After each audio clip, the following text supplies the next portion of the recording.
10 News is sponsored by Premier Family of Dealerships. 10 News on WBIR starts now.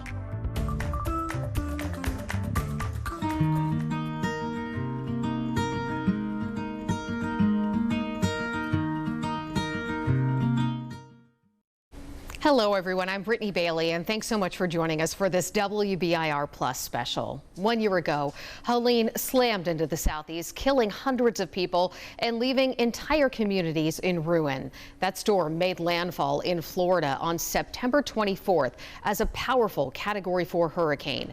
3 days later, its extreme winds, inland flooding, and tornadoes tore through Appalachian communities in East Tennessee and western North Carolina. Greene, Cocke, and Unicoi counties were among the hardest hit, along with Asheville, North Carolina, and nearby towns there. For the past year, 10 News has shared stories of resilience and rebuilding. Now, we look back at the progress that's been made 1 year later. A Morristown family is finally back home on the farm after floodwater from Helene destroyed that home and $1 million worth of farm equipment. The Holdway farm sits about half a mile from the Nolichucky River. 10 News reporter Ellis Rold has followed along during the last year as this family has rebuilt. What started like any other day on the farm quickly turned into a 1,000-year flood. It's never flooded on the property, so we had no clue. 1 year ago, floodwater from Hurricane Helene swallowed the Holdway's family farm in Morristown. Clutching her Bible that survived the water, Connie Holdway remembers that day. It was traumatic to lose things, but I was so thankful that we kept our family. The water washed away much of the 3 houses on their property, homes to kids and grandkids. But the storm couldn't take away that sense of family. At times it seems like it's monumental and you don't think you can go through it and you don't think you can stand it. And then once you do, you're able to use those experiences to help other people in need. Despite major damage, now a year later, Connie and her husband are back in their home, doing what they love most. Stand right here, hey, right here. Being grandparents. And when Grandma and Grandpa live just down the road, every night is a party. It doesn't matter what we're doing here at the house. We just drop everything and we go and play for an hour before he has to go to bed. A 1,000-year flood teaching more about family for years to come. God has just supplied everything that we've ever needed, and we're just thankful to be alive. That was Ellis Rold reporting, and volunteers from across the state and country helped to rebuild the Holdway farm. About 90% of the labor, supplies, and money used to rebuild was donated. Connie Holdway says if it wasn't for the generosity of others, her life would look very different. And earlier this year, we talked with the people at rafting company USA Raft about how the storm affected their business. Nearly 7 months later, Emily Crabtree revisited USA Raft. It was a tremendous amount of water, a tremendous shock, and our community is still somewhat reeling, but certainly on the rebound. 1 year ago, the town of Irwin was left in shambles after Hurricane Helene ripped through the Nolichucky River. One of the businesses hurt the most was USA Raft. USA Raft, in peak season, we would employ around 100 people, from drivers, housekeepers, bartenders, certainly raft guides. Tourism is a driving factor for Irwin's economy. Rafting alone brings in almost $18 million for Unicoi County. I've heard from every business owner in town, in the county, all the way to Johnson City, that they miss our guests. They notice a financial difference. USA Raft sits right along the river, so a lot of their property was washed out by the flood. But the owners say that isn't stopping them from reopening. We lost a lot of land, so it's not going to be the exact same, but it's going to be close, and it's going to be new and a little different. He tells me they've gotten a lot of help from local nonprofits, long-term recovery groups, and funding from the state. USA Raft staff say even though this past year has been tough, they're getting back on track. We're just so thankful, and not how I wanted to regain hope in humanity, but I sure have through this process. The Nolichucky River was closed for the 2025 rafting season, but raft guides do hope to start rafting again next year. In the hours after Helene, several nonprofits stepped in to help, but one in Newport lost everything in the storm. Now, 1 year later, that nonprofit is back and stronger than ever with a new building and the same mission to help families in need. The Breadbasket building was destroyed by that flooding from Helene, but now staff and volunteers are settling into a new home and serving more than 400 people. Sarah Oppman talked to the people who are working to make an impact. That's just blessings from heaven, ain't it? Cups are filled in more ways than one at Cott County's oldest food pantry. We try not to just fill their bellies, but we try to fill their soul by talking, do you know Jesus? I hope you have a blessed day, and I'm happy you came. And for director Jamie Morrow, You too, hon. the calling to help others was a feeling she couldn't ignore. Kind of got hooked on it, a little addicted to serving the Lord. So when this came up, it was an immediate yes, absolutely. I would love to do it.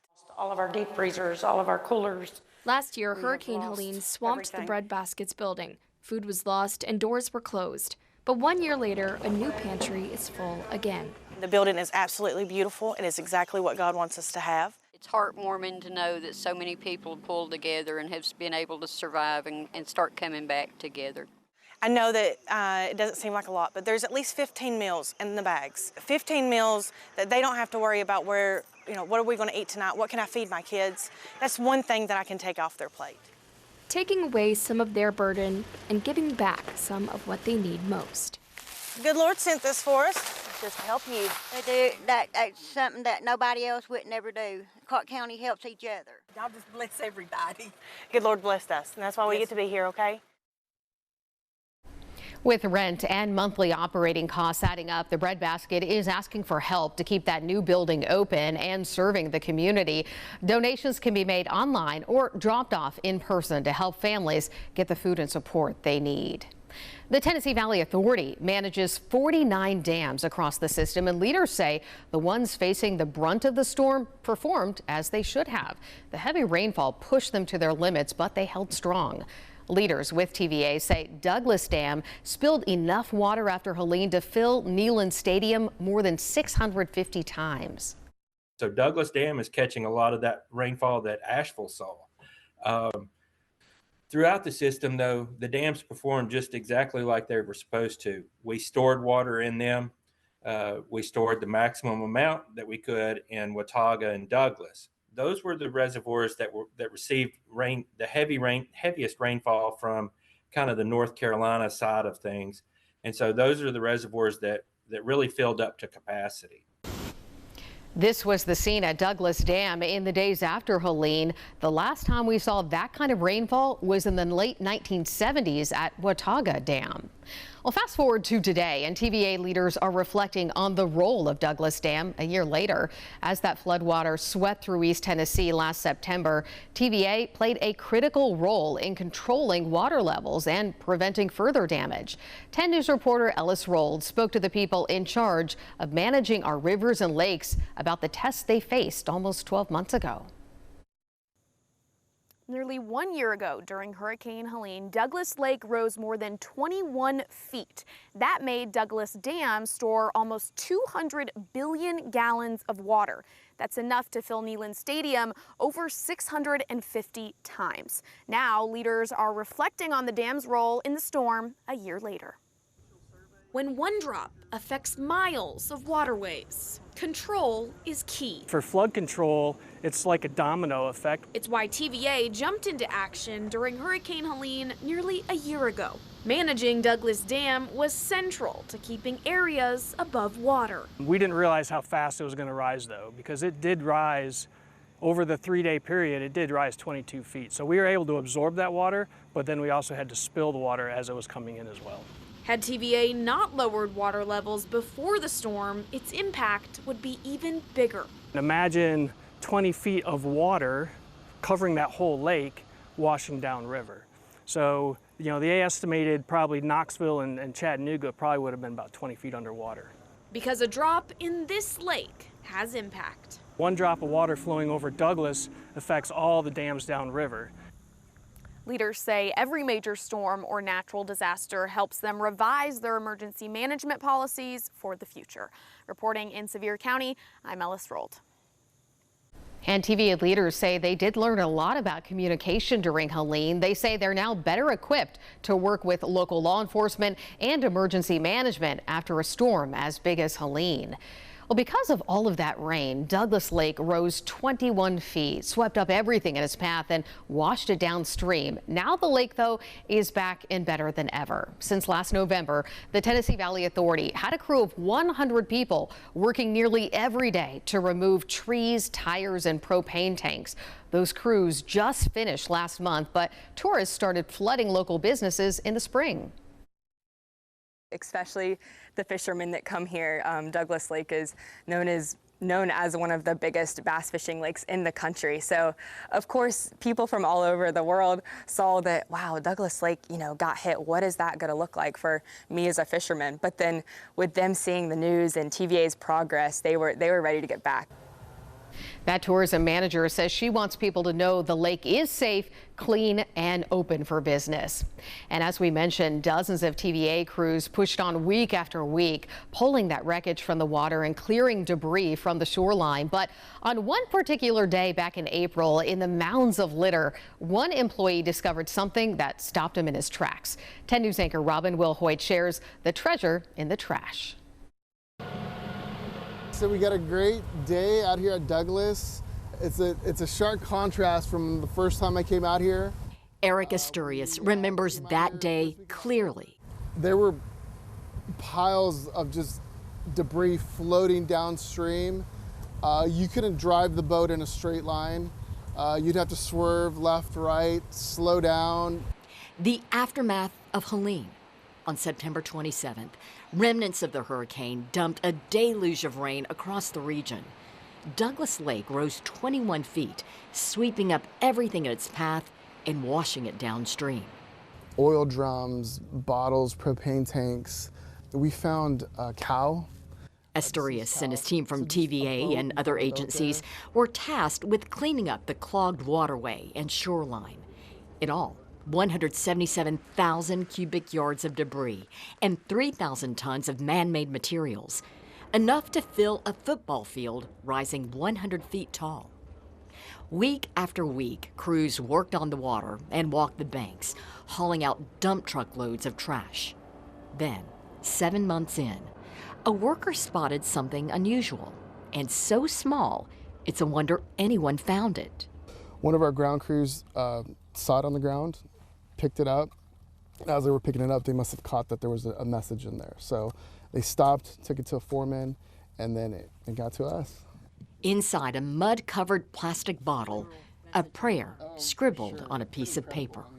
To all the souls in the flood, merciful Father, hear our prayers and console us as we renew our faith in your Son, whom you raised from the dead, strengthened our hope that our departed brothers and sisters will share in the resurrection, whose lives and reigns with you and the Holy Spirit, one God, forever and ever. Amen. This is Marty and Terry, October 2024. Asturias says there's no telling where it came from, maybe North Carolina.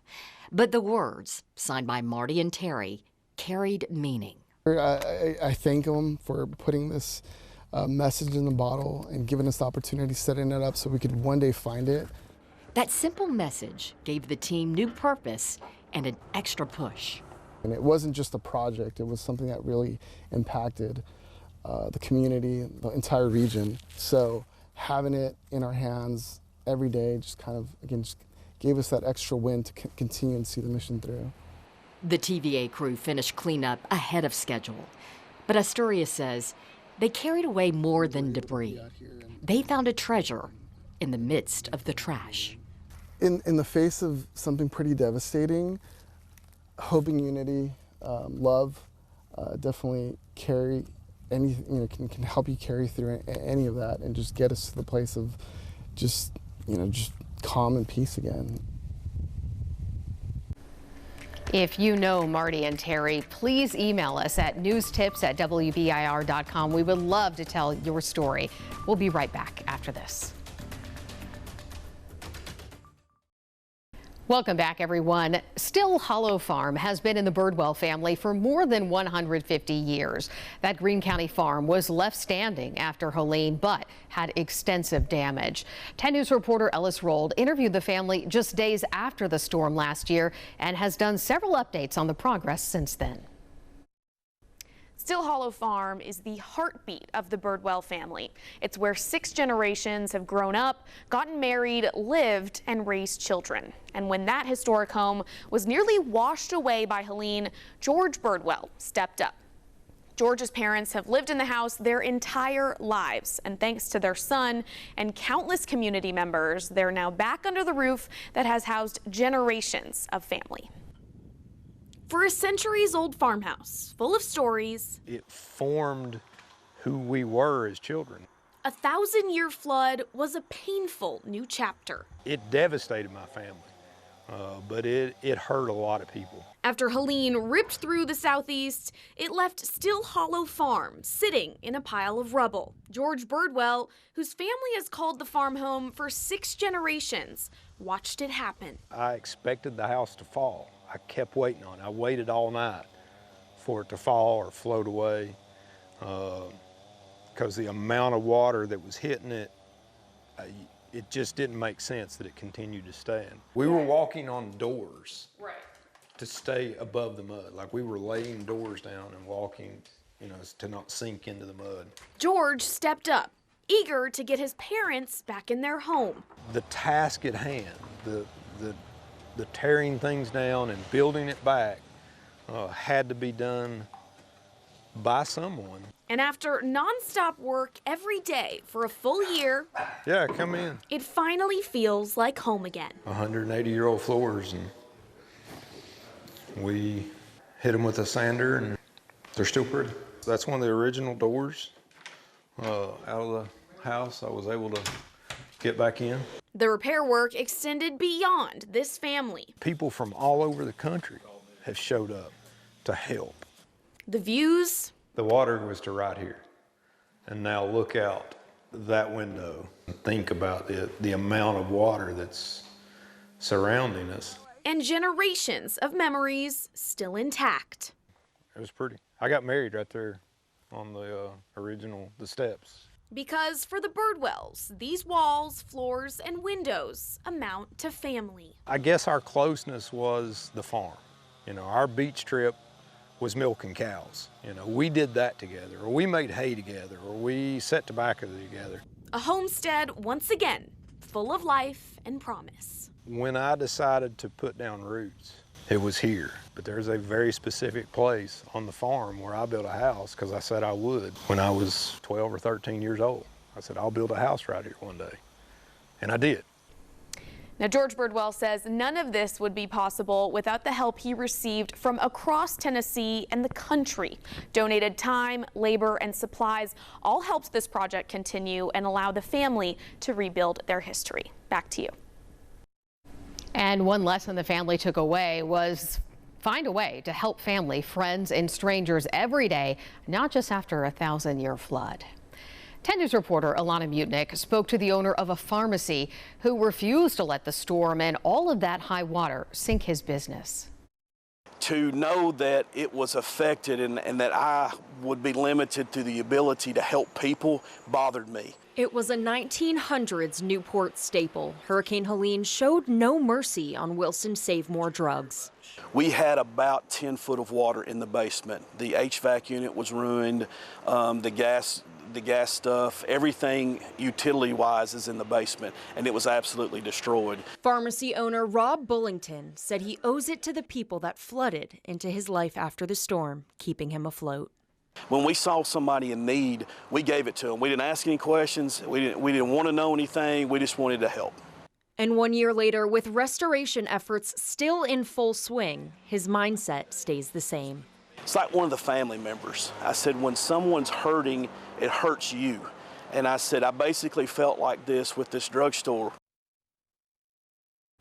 That pharmacy owner says his recovery is thanks to help from families, friends, good-hearted volunteers who all turned the devastation into a determination to rebuild. And many homes that sit along the Pigeon River were destroyed when that river flooded. 10 News reporter Lauren Davis is sharing why some neighbors decided to stay despite the fears of flooding again. Late September of 2024 brings back strong feelings for people from Cott County. Hurricane Helene devastated the area, especially along the Pigeon River. Where this floor starts, my porch, is where the water was, as high as the water was the day of the flood. And in my old house, I had a basement and everything was flooded. Her home was destroyed, but she rebuilt in the same exact spot. Look at this view. Why would you not? You know, I know God's got me. Janet's new home is on stilts. This is a requirement for people living in the flood zone who want to stay.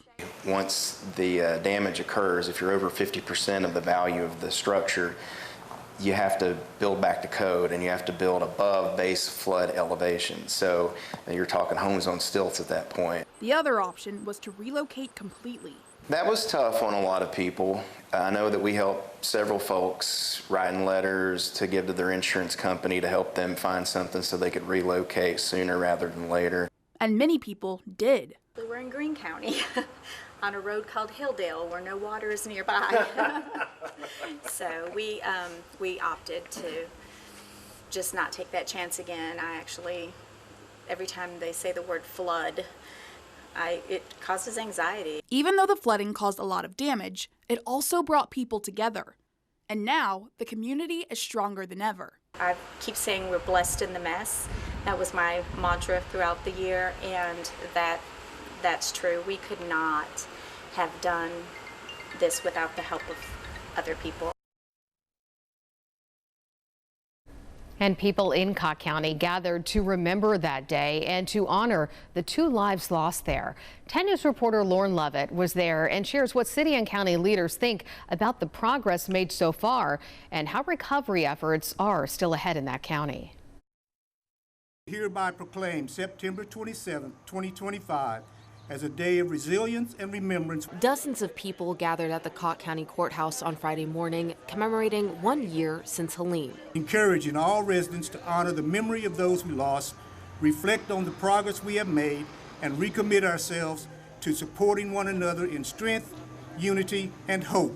It's a day many in the community will never forget.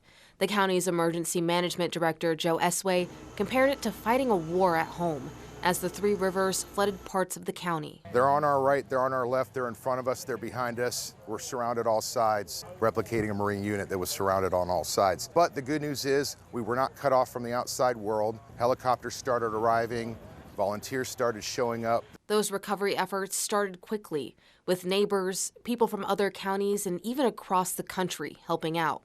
But even with that, City of Newport Mayor Trey Dykes is still amazed at the progress over the past year. It's been remarkable what we dealt with to begin with, but even more remarkable how the community came together to get to this point today. Because if you had been here a week or 2 after this had happened, you would have seen there's no way we could recover that fast. Businesses are back open, homes have been rebuilt, and now the county's mayor says things are only going to get better. In 5-10 years from now, we will have achieved not just a recovery, but a change that will not just be one that we recognize, but it will be the envy of the rest of the state and possibly the rest of the nation. We can do it. In Newport, I'm Lauren Lovett. Later that night, Cott County leaders held a festival highlighting the resilience of community members there. And reporter Emily Crabtree takes us to that Shine on Newport event.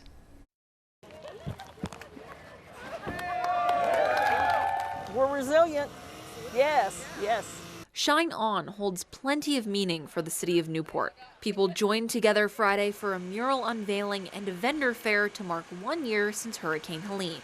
We're here because this is a very special night, and they're commemorating what happened with Helene, the people we lost, and how well we've recovered from it. And many people are reflecting on the last year. We lived in Central America where we dealt with volcanoes and earthquakes. So we figured we'd be safe moving to the mountains of Tennessee. Well, we happen to live midway between the Pigeon and the French Broad. So last year during Hurricane Helene, we got cut off from everything. Different businesses line the streets downtown to show off their creations. There are a lot of artistic, talented people in this area. And so between the food trucks and the art and the crafts, yeah, this is just wonderful. I love it. The city experienced a lot over the last year, but neighbors say they're on the mend. Cobb County's booming. It's getting bigger and bigger every day. I saw signs where there's 4 new businesses going to be opening. So it's really up and coming. Business owners say they're seeing signs of hope, and events like this further add to that process. You can see that by people coming here and talking, and you know, I've met all kinds of new people today, and it's wonderful. With that historic flooding upended lives across East Tennessee, veterans responded. That includes one charity founded by a military veteran, changing part of the mission to meet the moment. Here is 10 News anchor John Becker with more.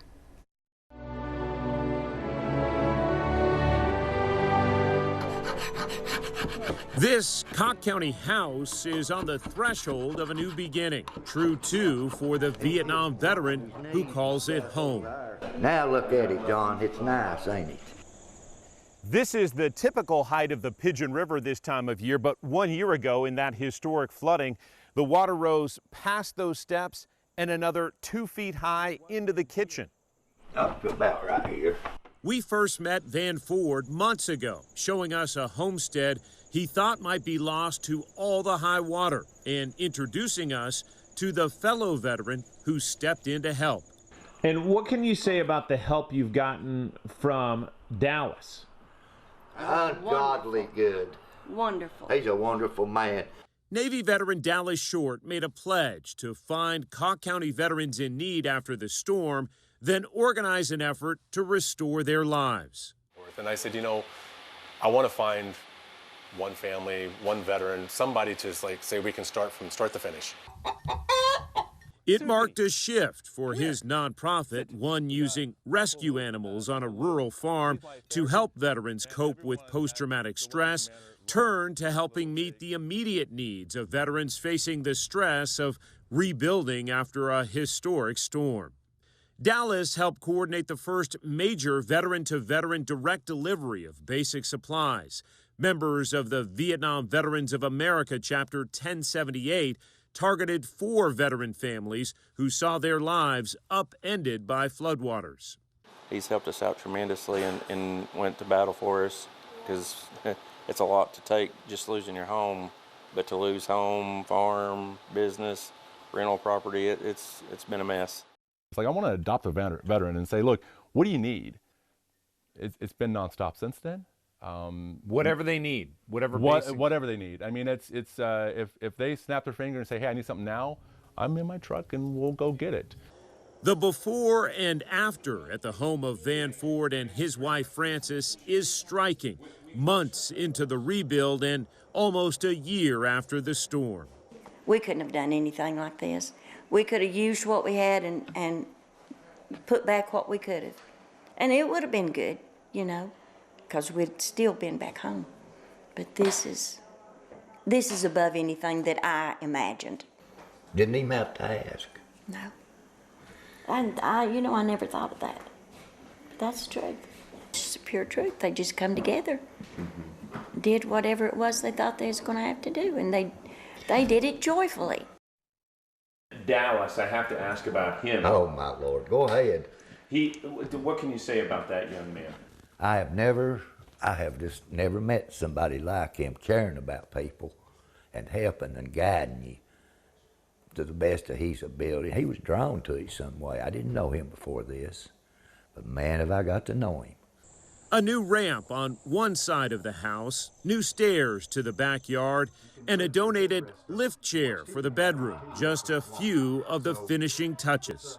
So it's very exciting for us to help, and we can never give as much as they gave to us. So it's an honor for us to do that. Reflecting on the last year, Dallas Short searches for a way to describe the journey.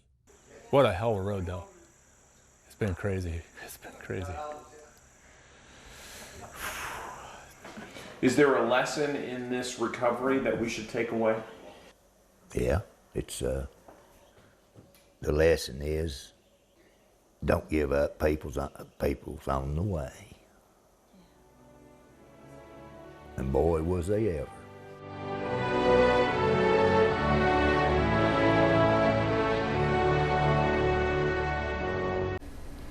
The flooding also impacted the people at Unicoi County's only hospital, where patients and staff were trapped. Unicoi County hospital staffers are now being honored with the Tennessee Hospital Association President's Award for their response to those storms. Employees worked to not only keep patients calm, but also made sure a plan was in place in case the worst happened. We ended up creating a list of everyone's name on property. And an individual went around and ensured that that list was accurate, to ensure that if the hospital did have a structural failure and we ended up in the river, that the families knew where their loved ones were if something like that was to happen. With 8 feet of water hitting the hospital, patients were taken to the roof where they were rescued by a helicopter. Against all odds, everyone was saved. I'll never be the same, and to see too like a small community rally and come behind and do everything it took to make that a successful rescue mission was amazing to be a part of. Unicoi County is known for its rafting industry and as a spot popular with hikers on the Appalachian Trail, many of whom are still working to reopen. 10 News reporter Emily Crabtree spoke with the owner of one hiker hostel about how the last year has been for that hostel. A lot has changed, and this past year has just been a solid year of work by me, my staff, lots of volunteers, lots of friends that have helped me so much out here. 6 months ago, Uncle Johnny's hostel in Irwin was just starting to rebuild after Hurricane Helene devastated the area. 1 year ago, the river was exactly like this. If you look at the historical records, it is low and clear, just like it is right now. And then it started raining for 3 days, and then Helene hit after that 3 days of rain. And that's when I'd be standing in about 2 feet of water right here, and the water would have gone all the way up to these buildings behind me. It's typically a place of refuge for Appalachian trail hikers, so the hikers were shocked when they saw the damage. There were hikers lost in the woods, had no idea when they came down here how bad it was here. Many friends, nonprofits, and community partners worked together over the months to save Uncle Johnny's. Even some hikers helped out. Tons of people come through, and those are kind of my favorites because they bear witness to, what occurred, and they can appreciate how different it is. The hostel brought back bunkhouses for hikers and even added overlook decks in the last few weeks. Even though Uncle Johnny's is getting back on its feet, there's still a lot of work to be done for Irwin businesses. We were so proud of our outdoors, and we try to complement it with businesses like mine, but there's other rafting businesses out there that want people to come back and enjoy the town of Irwin. And it helps our economy, but it brings joy to all of us, including the people that come here to visit. So come out and see us and have a good time. And the hostel is getting ready to welcome the Sobo hikers, or southbound hikers, who just kicked off their hike. And without the support from the community and volunteers, none of this would be possible. We did hear a lot about neighbors helping neighbors after that historic storm 1 year ago. And one of Irwin's radio stations was swept away in the floodwaters. 10 News reporter Libby Cunningham caught up with that radio station owner, who says she's back and better than ever. I'm standing on the banks of the Nolichucky River, where a year ago, floodwaters brought on by Hurricane Helene rushed into the town of Irwin, Tennessee, taking out the bridge behind me. Here's what that looked like back then. A lot can change in a year. But this right here is the outline of the station. Livewire 103.9 and 1420 WEMB are in Maria True's blood. This is where it was. Her dad founded Irwin's Jet Broadcasting. A year ago, the hurricane obliterated its studio. Today, she's back on the air. You know what? I finally can come down here without crying. And everything's on the up and up, and everything's just getting better and better. And now that the stations are almost full capacity again, I can get back to doing what we like to do, have great programming and servicing the surrounding region. We met True just days after the storm. It feels apocalyptic, and I don't really want to put a lot of the focus on me because there's so much pain and suffering going on right now that it's unfathomable. But don't consider her a victim. She says she's a survivor, like others in Irwin. These days, if you tune your radio into 1420 WEMB on Friday nights, you'll hear Unicoi County High School football. That's a first since the hurricane, and it's thanks to a stranger who heard True's story and donated a radio tower. Right in the back area, probably about 20 feet, was the little AM studio. It was so cute. She says it's proof you can take tragedy and turn it into triumph. And so when I heard WEMB on the air, I don't mean to be dramatic, but I am. I just kind of fell to my knees and was like, wow, thank you, God above.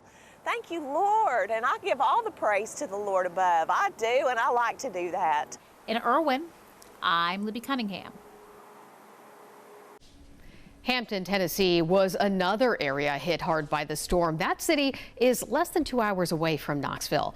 The flooding destroyed the high school, and many students and teachers thought they would never be able to go back. But as Andrew McClung finds out, that homecoming is about to happen very soon.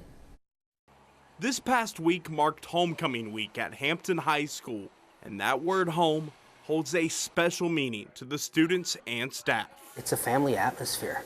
I mean, it's a community. A family that was almost ripped apart after Hurricane Helene last year. So it was definitely something I've never experienced, and I don't think I want to experience it again, to be honest. 1 year ago, schools were canceled with the chances of flooding. It was horrifying. The water was just rushing, and we didn't even know if we were going to make it home. Streets across Carter County were covered with feet of water. And I'll never forget we were on Spring Street and watching a house just float, and the people are screaming and as they watched their house float down. That was terrible to see. The aftermath left many homes and businesses destroyed. Hampton High School was also damaged. Where I live at, I can view the high school, and I've seen the water pour up and the portable buildings in the back where my history class was pick up and float and crash into the other one. I seen the propane tank pick up and explode. I knew that we were hit, but I didn't think it was as bad as it was. Students and staff eventually returned to school at the central office building. But I was just really glad that I had my friends to stick through, and our teachers were so great, and our staff is so great, and they really made it a smooth transition for us. The school board decided in April to complete all repairs at the school. It was the best day ever. Best day ever. Gave our students and our staff a sense of hope. And then I can say that on the day after the board voted that we were going back to Hampton, it might be the first day that I didn't cry coming to work. While homecoming week is always special, many Bulldogs say the real homecoming will be next year when they return home. It's not just going back to school, it's going back home to your family and your friends. I think I'll probably shed a few tears. I know I'm very sentimental about that thing, and it'll just be really special because a lot of us didn't think we'd ever get to do it again. In Hampton, I'm Andrew McClung. Welcome back, everyone. Rain poured into western North Carolina, causing rivers to rise, washing out entire homes, businesses, and towns. But in the aftermath of Helene, the Asheville community banded together. 10 News anchor Sam Perez visited that area in the days after the storm, and as she shows us, people there now need your help as they welcome visitors back to the area. Helene really tested our strength, but what was revealed is our spirit. This time last year, Cass Santander watched her community crumble under the floodwaters of Hurricane Helene, and then she watched it rebuild.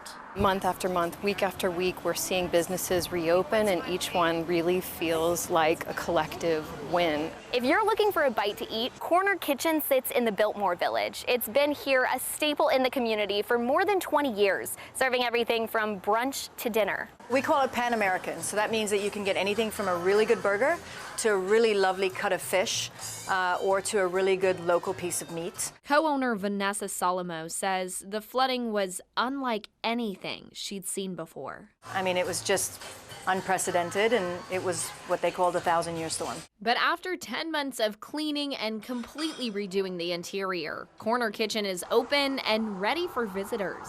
It's not the only business eager to serve people. After a long day of exploring the Asheville area, if you're looking for a drink or two to end the night, then you can head over to Zillicoa Beer Company. Let's go see inside. You come here and you're gonna find a lot of familiar faces. Jeremy Chasner started the brewery with his brother and one of their best friends in 2017, right along the bank of the French Broad River. Which under normal circumstances serves us really well. Last September it did not. Clearly the water came into this building 6 feet and washed away everything. Now you wouldn't be able to tell, except for the remnants sitting in display cases along the wall, marking the storm's crest. We are very open for business. We are very, ready to have tourism back. And business leaders say they do need that tourism to come back so they can generate money to help with further rebuilding.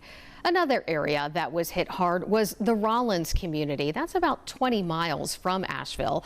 10 News anchor Sam Perez also visited that area to discover that it is a small, close-knit community of around 800 people. You could not just look out and just see the river. Jennifer Green grew up along the French Broad River. You would have the trees, and then we kept them groomed down or undergrowth so you could see the river. But 1 year ago, that river changed forever. It completely devastated the close-knit Rollins community, where Jennifer's family has lived for generations. All I could think of is, what are we going to do? Now I have an experience in my life where I watch a movie with a scene from like a war scene, and I feel like I can relate to that. It felt like a bomb had gone off. Daria Uporski barely recognized her home with thick mud caked everywhere, helicopters flying overhead, Army vehicles stretched down the road. Then lines of hungry people standing outside the grocery store that would not open, and lines of people waiting for gasoline at gas stations that didn't have any gas. But a year later, the scene looks much different. As the recovery director for Madison County's long-term recovery group, Uporski says the cleanup efforts are finished across the area. The next priority is rebuilding, which takes money, she explains. It's taken a while to get the money we need to rebuild. Now, she says that money has finally started to come into the area, which means they need more help to make sure neighbors living in campers or displaced in rental homes stay warm this fall and winter season. We're in the phase of needing skilled volunteers. People still need steps built for their house and still things that are still needed down here, and I don't want them to forget that we're still here. Green says the Rollins community has 4 families who are still waiting to have their homes rebuilt. While it seems like a big task, Green says she's faithful God will provide the help her community needs. If it wasn't for my faith, I don't know what people do without faith. And Daria Uporski says that area is looking for skilled volunteers, especially people who have experience with project leadership. If you would like to help by donating time, skills, or money, you can visit MadisonArc.org. Another place affected by flooding from Helene is the town of Lake Lure in North Carolina. That's an area that relies heavily on tourism. One unique attraction was the Lake Lure Flowering Bridge, which is made up of several gardens along 2 bridges and connected the town to Chimney Rock. It is based off a poem which reads in part, "Just this side of heaven is a place called the Rainbow Bridge." Now, the poem says that is where pets go when they pass away, waiting to be reunited with their owners. years. But Helene washed that bridge away. Sam Perez met up with the people who are dedicated to bringing it back. They say you only have one heart dog. She was definitely my heart dog. For Bonnie Lowe, Pepper was her ray of sunshine. She was small but mighty. She was about 25 pounds of crazy, but always by my side. And I miss her dearly. She was one of a kind. When Pepper passed away unexpectedly, Lowe wanted a way to memorialize her. Just up the road from her cabin was the perfect place. Sharing grief, I think, is really important as people, as friends, and that's why I think the Rainbow Bridge is important. For years, Kathy Tanner has worked to maintain the gardens around the Rainbow Bridge, where owners can leave their pets' collars. It's derived from a poem about animals who pass away to be one day reunited with their owners at the Rainbow Bridge outside heaven. But Hurricane Helene swept away that bridge, the colorful collars adorning it, and much of the surrounding town. It was heartbreaking. It really was, and also around the country. People came here all the time. Visitors came here all the time. The brilliant colors in several gardens and attractions were quickly darkened in a matter of hours, wiped out in the floodwaters. But now, a year later, some of that hope is restored. I go out and dumpster dive and pick up scrap metal and just try to do things for the community that I can do. Hey everybody, this is Papa Scrap. Eric Elder goes by the nickname Papa Scrap on YouTube. He lives about 45 minutes from Lake Lure in South Carolina and had seen the Rainbow Bridge before during trips to the area. I thought it was really cool to honor the animals and the pets. When he heard that it was destroyed, Elder knew he could help. So he made a rainbow bridge of his own and dropped it off in the town. That's the way we are in the South. We'll help anybody with anything we can do. And in the past 10 months, that bridge is serving as a symbol of hope once again, nearly filled up with callers. It kind of gave me hope to see it rebuilt so quickly. You would be surprised how many callers are out there today already. Including 3 to honor Elder's own dogs. Maddie, Scooter, this was Toby. Toby was my little teacup Yorkie, and when I drove a truck, he rode with me everywhere I went. Now he's remembered along with other pups like Pepper. I was really thrilled to find that it had so quickly been rebuilt, and actually the road that I drive on out to my cabin passes where the new Rainbow Bridge is, so I see it all the time, and I actually was able to place her collar there. That bridge is in a temporary place with a permanent home coming soon. And a garden design task force is working to figure out the future plans. But there is a spot right now for that permanent rainbow bridge and rainbow garden, although there is no scheduled completion date yet. Well, people are still moving forward after that historic storm, and leaders of disaster relief groups say there is still a lot of work to be done. The leaders say long-term recovery will be as much about healing spiritually as it will be about the physical work, but they're ready to lend a hand any way they can. 10 News reporter Avery Gingerich spoke with some of the people making that recovery work possible.